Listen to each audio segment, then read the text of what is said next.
rightful citizen na moina ishagi poknapam iramdam asida phau ningtamna chatpa yadri athingba lei mioi lising yangkai hena hujikchu lanjennari mapangkan kallaba bharat ngamkhai manungsida ishagi khungang isana ngakjaba taki songthoraki naha lising kaya khungakpa oina asumna khungakpagi thaudang launa masagi phongdok chaningba wakhalonbu saisakpa artist amoina isagi medium da purupcha singda saliba paukhongni maitai nongsa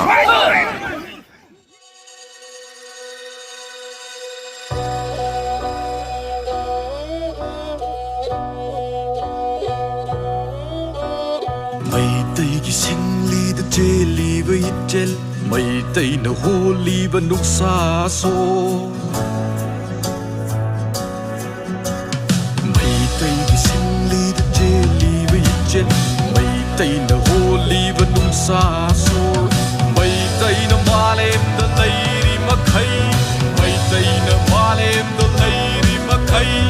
Lai khoi ngam khai di kai khiro ye Nongsa, Maitai nongsa ba, nongsa, Maitai nongsa ba,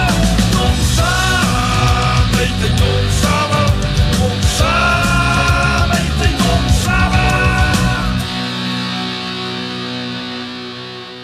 Lik lam da chat na mu kang khul da, Mairik piyam gum leiram mu. Lik lam da chat la mu kang khulda Mairik piyama gum leiram mu Hongam hiden hong basida Thoida yang bi thak tu na Na thui thau na sak tak na si Na thui thau na sak tak na si Nongsa Maitai nongsa ba Nongsa Maitai nongsa ba Nongsa Maitai nongsa ba Nongsa Maitai nongsa ba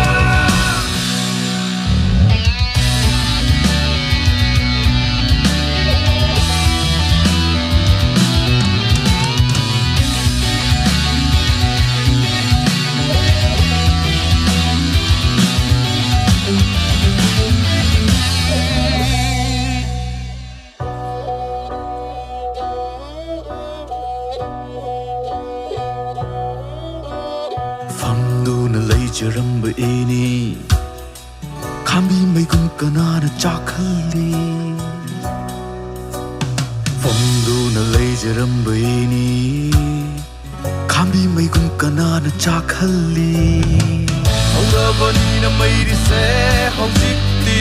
Tangoi wanda na di tok la roy Hongabani na mai di se